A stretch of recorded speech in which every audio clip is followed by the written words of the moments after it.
구하라 그리하면 너희에게 주실 것이요 찾으라 그리하면 찾아낼 것이요 문을 두드리라 그리하면 너희에게 열릴 것이니 구하는 이마다 받을 것이요 찾는 이는 찾아낼 것이요 두드리는 이에게는 열릴 것이니라. 너희 중에 누가 아들이 떡을 달라 하는데 돌을 주며 생선을 달라 하는데 뱀을 줄 사람이 있겠느냐? 너희가 악한 자라도 좋은 것으로 자식에게 줄 알거든. 하물며 하늘에 계신 너희 아버지께서 구하는 자에게 좋은 것으로 주시지 않겠느냐?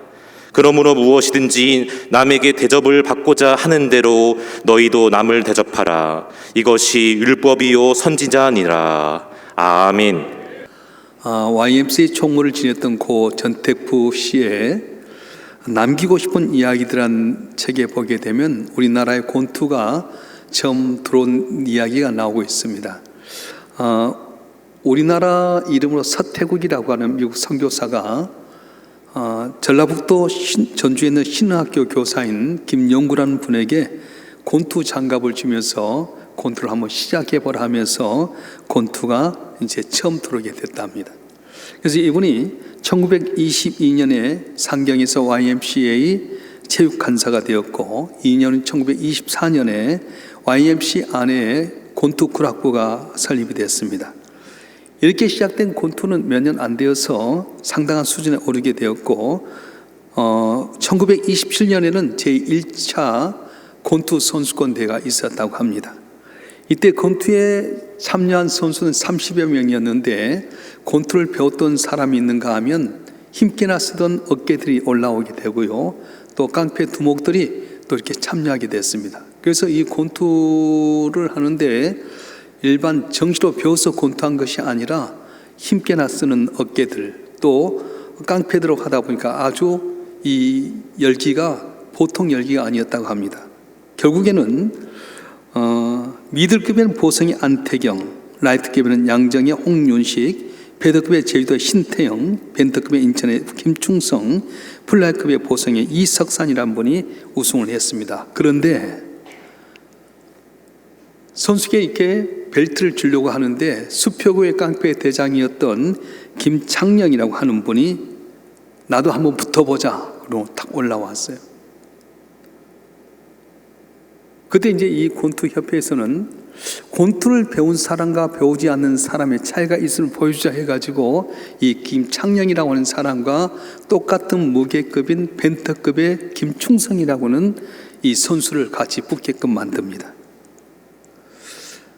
근데 두 분이 차이가 많이 있었어요. 이 김충성이라는 분은 살도 아주 하얗고 얼굴이 고운 반면에 김창엽이라고 하는 분은 얼굴이 시커멓고 아주 우락부락하게 생겼습니다.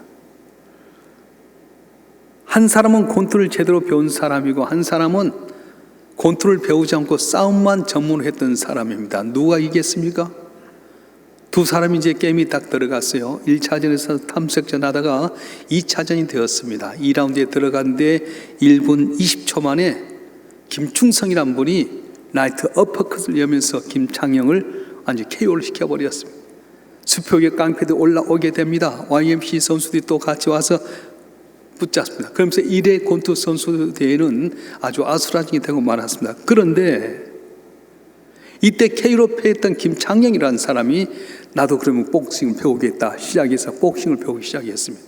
YMC 권투 구락부에 들어와서 2년 동안 열심히 권투를 해가지고 KO 패 당한 후로 2년 후에 한국 챔피언이 되게 되고요. 1929년에 그러니까 2년 후에 일본에 가서 일본 선수를 때려눕히고 동양 챔피언이 되게 됩니다. 일본 선수는 김창영 하면 다 무서워할 정도로 어려운 선수였다고 합니다. 여기서 이야기한 것은 체계적으로 배운 사람과 그렇지 못한 사람의 차이가 있다는 겁니다. 아무리 자기가 천부적인 재능을 갖고 있지만 마구잡이를 한 사람과 체계로 배운 사람은 차이가 있습니다. 결혼도 마찬가지입니다. 서로 사랑해서 결혼하지만 결혼하면 어떻게 살 것이 체계적으로 배운 사람, 서로 온유하고 겸손하고 남을 나보다 더 낫게 여기고 양보하는 걸 제대로 배운 사람은 환경이 다르고 성격이 달라도 화목하고 오랫동안 행복이 유지되지만 사랑만 하나 갖고 결혼했던 사람은 배우지 못한 사람은 서로 간의 갈등과 다툼 속에서 결국 이혼하게 되고 가정이 파탄이 될 때가 참 많습니다. 신앙생활도 마찬가지입니다. 내가 교회 나와서 그냥 예수만 믿으면 되겠지 하는 사람과 체계로 성경 공부하고 체계로 배운 사람은 차이가 있습니다. 똑같은 자리에서 똑같은 말씀 듣는 것 같지만 체계로 배운 사람은 말씀이 쏙쏙 들어오게 되고 그 삶 속에 내 삶이 점차 자라나게 된 반면에 성경 공부하지 않고 그냥 덜렁 찔러만 나서 예배 드리고 돌아가면 10년 가도 세상과 돌아오면 다불과 같다는 거예요. 여러분 한 분 한 분 성경 말씀 가운데 잘 배워서 날로 지경이 넓혀지고 아름다운 열매를 맺는 여러분이 되었으면 참 좋겠습니다. 참 좋겠습니다. 오늘 본문의 말씀을 보게 되면 마태복음 7장 12절 말씀 한번 읽어볼까요? 마태복음 7장 12절 말씀 시작. 그러므로 모진 남에게 대접을 받고자 하는 대로 너희도 남을 대접하라. 이거 율법이요 선지자니라. 아멘. 이 말씀은 우리가 인간과의 관계 속에 어떻게 해야 될 것을 말씀하고 있습니다. 다시 말하면 이웃과의 관계 속에서 어떻게 해야 될 것인가를 말해주고 있는데 한마디 포인트로만 대접하라 이런 말입니다. 오늘 마태복음 7장 12절 읽어서 신학자들은 황금률이라고 말하게 됩니다. 황금률? 신약 성경 가운데 이보다 더 귀한 말씀이 없는가? 우리가 생각할 때는 예수께 십자가에 못 박혀 돌아가시면서 희생하기도 했던 가상 질언의 말씀이 오히려 황금률이 돼야 되지 않겠는가? 고린도전서 13장에 보게 되면 사랑은 온유하고 겸손하며 오래 참으며 이 사랑의 말이 황금률이 돼야 되지 않겠는가? 왜 신학자들은 하필이면 마태복음 7장 12절 너희가 남에게 대접을 받고자 하는 너희도 남을 대접하는 말씀을 황금률이라고 했을까? 그것은 이 산상수훈의 구조를 보면 알게 됩니다. 마태복음 5장 1절부터 시작해서 오늘 보면 7장 12절 이전까지 7장 11절까지 보게 되면 하나님에 대한 인간의 태도를 이야기하고 있습니다. 그래서 예를 들어서 정말 하늘의 복을 받으면 어떻게 해야 될 것인가 하는 팔복을 이야기하게 되고요. 기도를 어떻게 해야 될 것인가.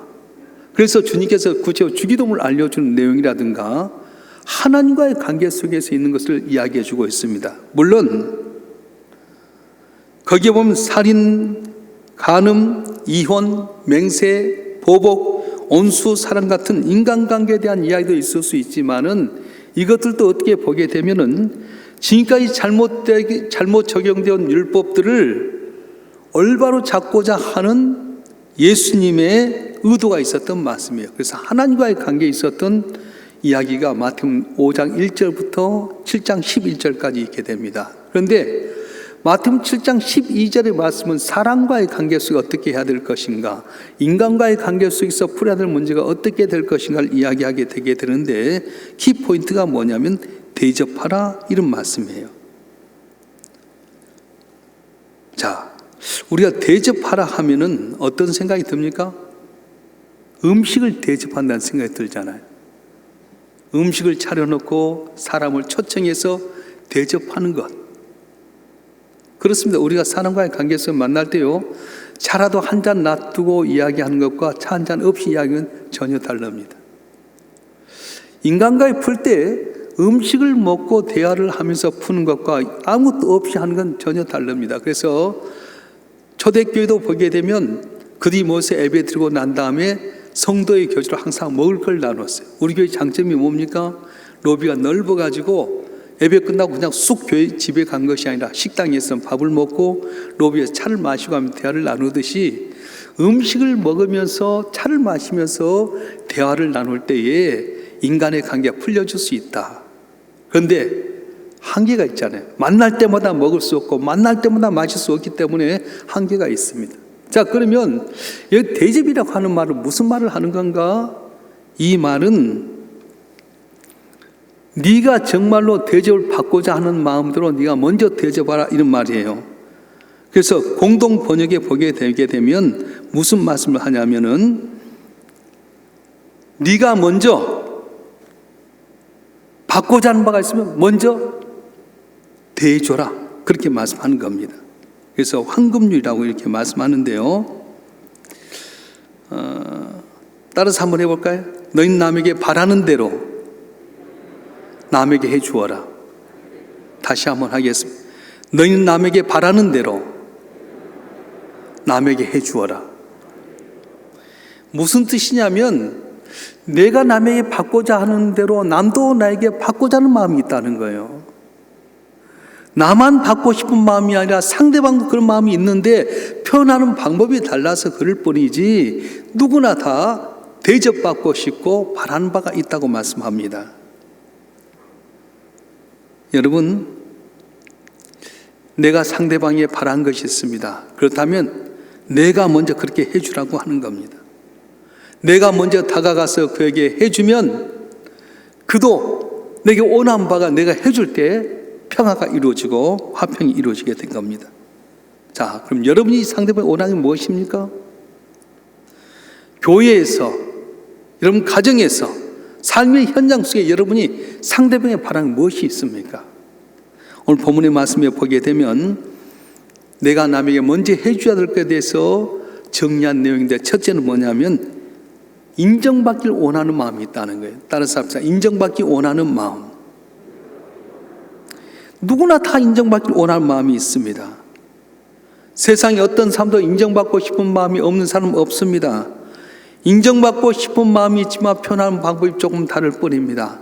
남녀노소 다 똑같습니다. 어린애도 마찬가지입니다.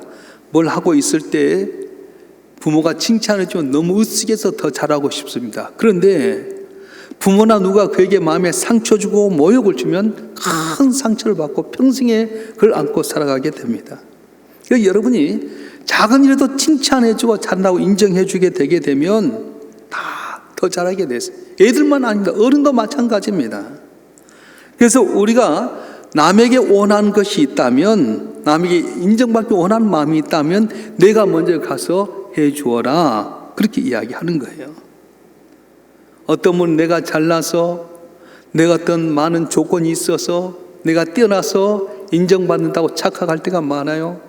여러분, 내가 잘나고 똑똑해서 인정해 준 것이 아니라 나도 너에게 인정받고 싶기 때문에 그 사람 인정해 주는 거예요. 우리나라 유머 가운데 얄미운 여자 시리즈가 있었어요. 혹시 기억하십니까? 얄미운 여자가 있는데 10대 때 얄미운 여자는 얼굴이 예쁜데 공부도 잘하는 여자. 20대 때 얄미운 여자는 똑같이 성형수술했는데 티가 안 나는 여자. 30대 때 얄미운 여자는 실컷 놀고도 시집은 잘 가는 여자. 40대 때 얄미운 여자는 엄마로서 이것저것 쏟아녔는데 애들이 공부를 잘하는 여자. 50대 얄미운 여자는 실컷 먹었는데도 아랫배가 안 나온 여자. 60대 얄미운 여자는 남편이 돈 많이 벌어놓고 죽어버린 여자. 세상에. 다른 사람이 잘 되면 다 칭찬해주고 좋아해야 될 텐데 왜 얄밉다고 합니까? 우리 마음 본성이 우리나라 사람은 남이 잘 되는 것에 대해서는 배 아파하고 칭찬하는데 인색하다고 하는 겁니다. 신앙의 연주가 오래됐다고 직분 받았다고 다 인정하고 칭찬한 건 아닙니다. 남을 험담하는 때도 많고요. 심지어는 어떤 사람의 저주한 기도를 한 사람이 있습니다. 그런데 딱 들어가서 보면 남을 험담하고 남의 저주한 사람 잘된 일이 없어요. 왜냐? 산에 가서 내가 소리치면 메아리치 오듯이 내가 남을 험담하면 반드시 내게도 험담의 소리가 오게 되고요. 내가 남을 저주하는 기도를 하면 내게도 저주의 기도가 오게 되기 때문에 잘 될 수가 없다고 말씀하는 겁니다. 여러분, 집에서나 교회에서나 어디서 만나면 인정해 줘야 돼. 칭찬해 줘야 돼. 예수님 칭찬의 명수였습니다. 빌립이 나다넬이라고 한 친구를 예수께 데리고 올 때 예수 뭐라고 말씀합니까? 한번 읽어볼까요? 요한복음 1장 47절 말씀 한번 읽어보겠습니다. 요한복음 1장 47절 시작. 예수께서 나다넬이 자기에 오는 것을 보시고 그를 가리켜 이르시되 보라 이는 참으로 이스라엘 사람이라 그 속에 간사한 것이 없도다. 아멘. 나다넬이 이렇게 오게 되는데 보면서 이야 참 이스라엘 사람이다. 속에 간사한 것이 없다. 그러니까 나다넬이 처음 예수님을 봤는데 나사렛에서 뭐 선한 것이냐 하고 부정적인 이미지를 갖고 예수님께 왔는데 야, 참 이스라엘 사람이다. 속에 간사한 것이 없다 말 듣고 나다넬이 뭐라고 반응한지 아세요? 요한복음 1장 49절 말씀 읽어보겠습니다. 요한복음 1장 49절 시작. 나다나엘이 대답하되 라피어 당신은 하나님의 아들이시오 당신이 이스라엘의 임금이로소이다. 할렐루야. 나사렛에서 뭐 선한 것이 나오겠냐, 부정적인 이미지를 왔는데, 야, 저 사람 참 이스라엘 사람이다, 믿음이 좋은 사람이다, 속에 간사한 것이 없다 했더니 나단이 혹 반했어요. 그리고 하는 말이 당신은 하나님의 아들이시고 이스라엘 임금입니다, 그렇게 말씀하는 거예요. 무식한 어부였던 베드로가 예수님께 고백합니다. 주는 그리스도시요 살아계신 하나님의 아들이십니다. 이 말 한마디에 주님께서 그를 엄청나게 칭찬하고 축복해 주는데 한번 읽어보겠습니다. 마태복음 16장 18절부터 19절 말씀 같이 읽어보겠습니다. 시작. 또 내가 내게 이르노니 너는 베드로라. 내가 이 반석 위에 내 교회를 세우려니 음부의 권세가 이기지 못하리라. 내가 천국 열쇠를 내게 주려니 내가 땅에서 무엇이든지 매면 한 손 맬 것이요 내가 땅에서 무엇이 풀면 한 손 풀리라 하시고. 아멘. 세상 사람 나를 누구라 하더냐, 세례 요한이라고 하기도 하고 엘리야라고도 하고 선지자 중 하나로 합니다. 너희는 나를 뭐라 하냐, 주는 그리스도시 살아계신 하나님의 아들입니다 했더니 예수님께서 그 말씀에 베드로 엄청나게 칭찬하는데, 시몬 갈대와 같은 시몬, 너는 이제 시몬이 아니라 베드로 반석이다. 이 반석에 내가 교회를 세울 텐데 음부의 권세가 틈타지 못할 것이고 내가 네게 천국 열쇠를 줄 텐데 네가 이 땅에서 매면 하늘에서 매고 이 땅에 풀면 하늘 풀리다. 엄청난 축복을 주셨어요. 우리 예수님 우리를 보면서, 죄인이었던 우리를 보면서도 항상 칭찬과 격려하십니다. 날 위해서 십자가에 못 박혀 죽기까지 나를 덮어주고 사랑하고 하나님의 자녀로 삼아주셨어요. 그래서 우리가 예수 그리스도를 나의 구주로 믿어서 예수님의 DNA를 갖고 있다면 우리는 어떻게 해야 됩니까? 예수님처럼 만나면 남의 단점 바라보기보다는 장점 바라보고 칭찬하고 인정해주면 나도 함께 칭찬받고 함께 존경과 칭찬받는 복된 삶이 되어질 줄 믿습니다. 할렐루야. 그 너희가 남을 대접하라 하는 말은 남을 인정해라 그렇게 이야기하셨습니다. 우리 교회 빼놓고 다른 교회 이야기입니다. 어떤 분이 교회 처음 왔는데 터줏대감처럼 눈 깔고 차바람 쌩쌩 지나가게 하면 그 다음 등록하겠습니까? 안 하겠습니까? 여러분 한번 생각해 보십시다. 여러분이 형편 때문에 이사를 간다든가 어떤 형편 때문에 교회를 옮기게 됐어요. 우리 교회에서 이렇게 분위기 좋게 가다가 큰 직분 맡았다가 다른 교회를 갔어요. 갔는데 아이고 어서 오세요. 얼굴 보니까 권사님이세요? 장로님이세요? 이렇게 귀한 분이 오셨나? 이리 오세요. 그러면 야, 이게 분위기 좋다. 덜컥 등록하지 않겠어요?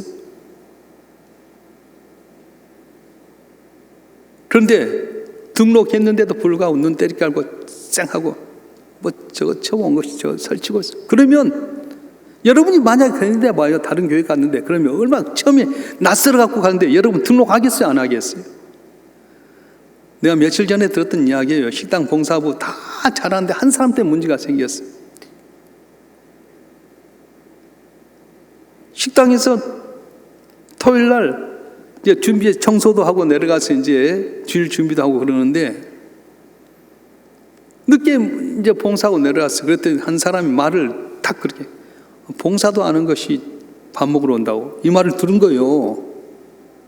부부간에 안 먹겠다 가버렸어요. 식당에서 한 밥 안 먹겠다 그런 거예요.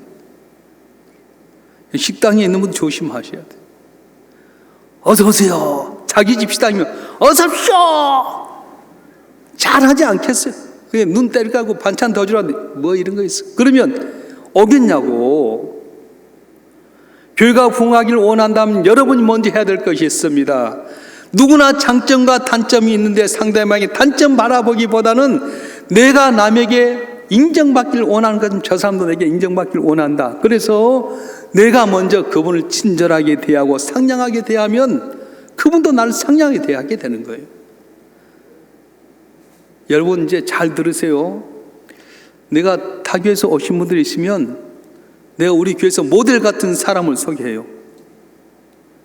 그래서 한 분이 너무 눈도 예쁘고 너무 봉사를 잘하면 우리 교회 등록을 와서 권사님 와서 해답대. 닮았다고. 하나도 안 닮았어요.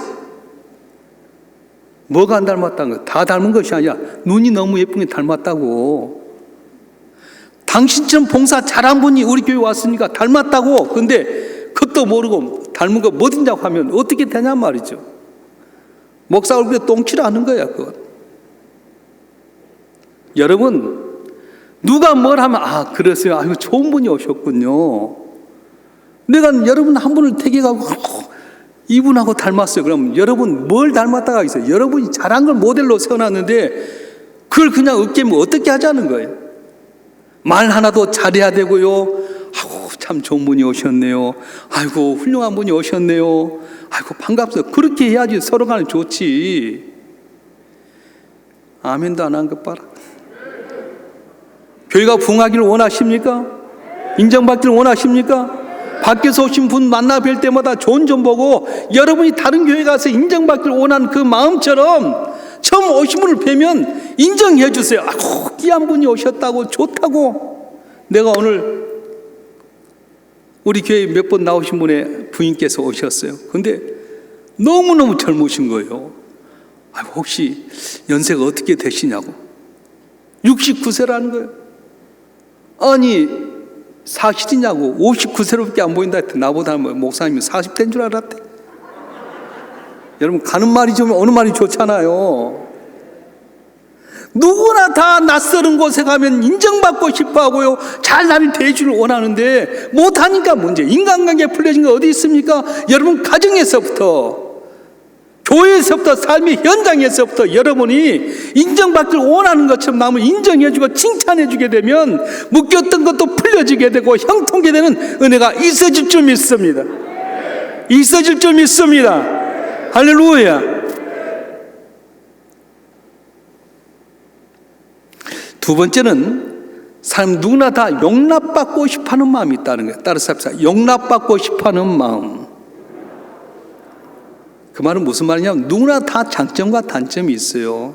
그런데 그 단점이 가려지를 원해요. 어떤 사람은 외모에 대한 단점이 있고요, 어떤 사람은 배경에 대한 단점이 있고요, 어떤 사람은 성격에 대한 약점이 있습니다. 학력, 물질, 인간관계든 누구나 다 여러 가지 모든 사람이 다 부족함이 있어요. 어떤 분은 나는 완벽합니다, 부족함이 없다 그러면 둘 중에 하나예요. 교만의 급치에 서 있든가 아니면 돌아다든가, 둘 중에 하나예요. 누구니 다 단점이 있어요. 우리 다 죄인이잖아요. 여러분의 단점이 누가 속속에 알기를 원하십니까? 남에게 내놓고 싶지 않은 여러분의 약점을 누가 다 까발리기를 원하십니까? 그런 사람은 하나도 없을 거예요. 다 덮어지기를 원할 것입니다. 저뿐만 아니라 여러분 모두가 다 단점이 있는데 그 단점을 누가 까발리면 기분 상하잖아요. 속상하잖아요. 안 보고 싶지 않겠어요?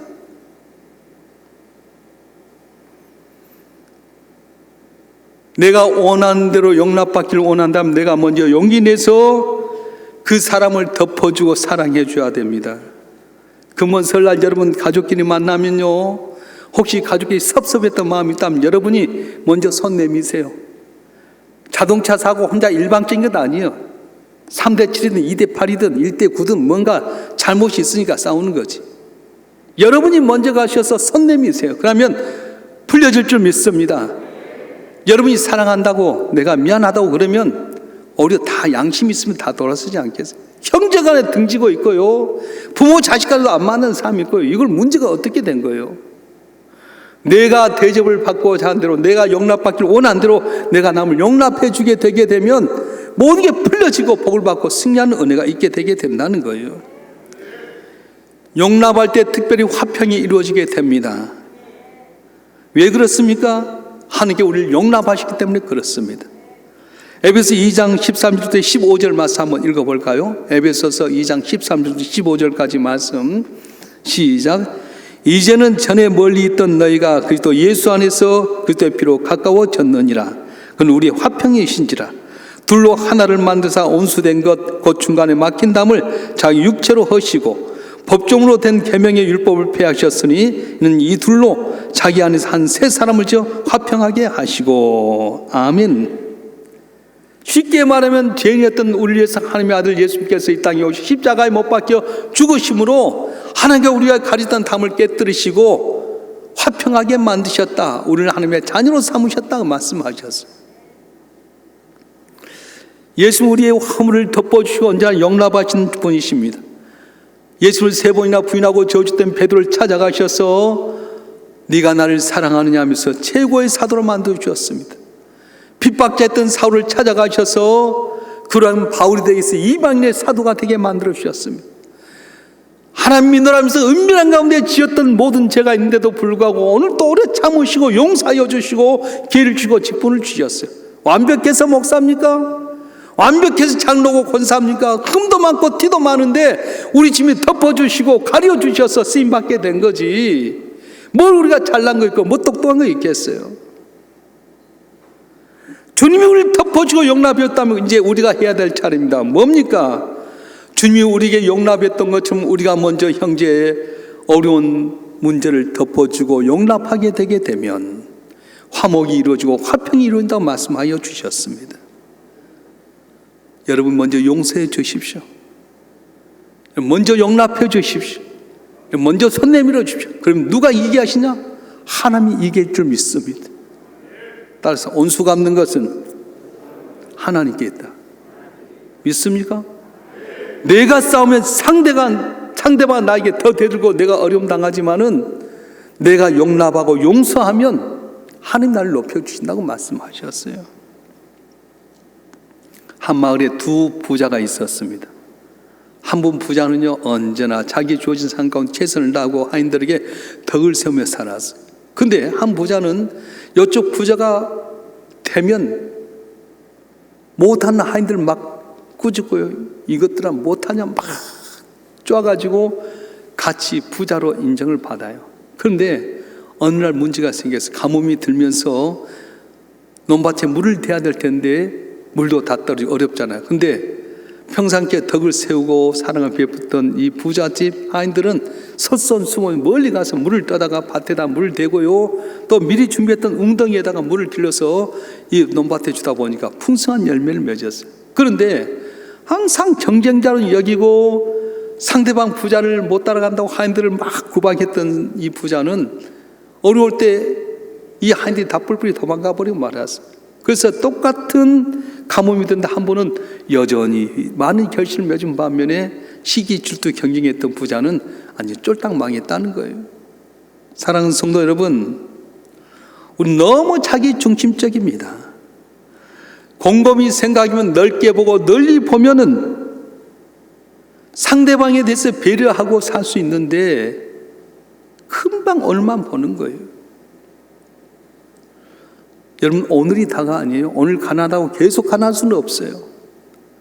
오늘 부족하다고 계속 부족하겠어요? 그렇지 않아요. 저는 제가 전에 섬겼던 명석의 김삼환 목사님 이야기를 듣고 20년 동안 목회가 안 된 적이 있었어요. 시골 교회에서 다 작은 교회에서 있을 때 다들 시골 교회 전사를 우습게 여겼는데 한 권사님이 전도사님 그러면서 항시 상에다가 밥을 차려서 극진히 대접했어요. 누가 잘 될 줄 생각도 못했어요. 그런데요 꾸준히 대접하고 전도사님 전사 명했더니 20년 목회 어려운 터널 지나고 나서 팍 성장해서 세계진 주의 종이 됐는데 이분이 미국에 가서 딱 보니까 그 권사님 아들이 미국의 어느 조그만 교회를 목회하고 있어요. 야, 너 와라. 내가 도와줄게.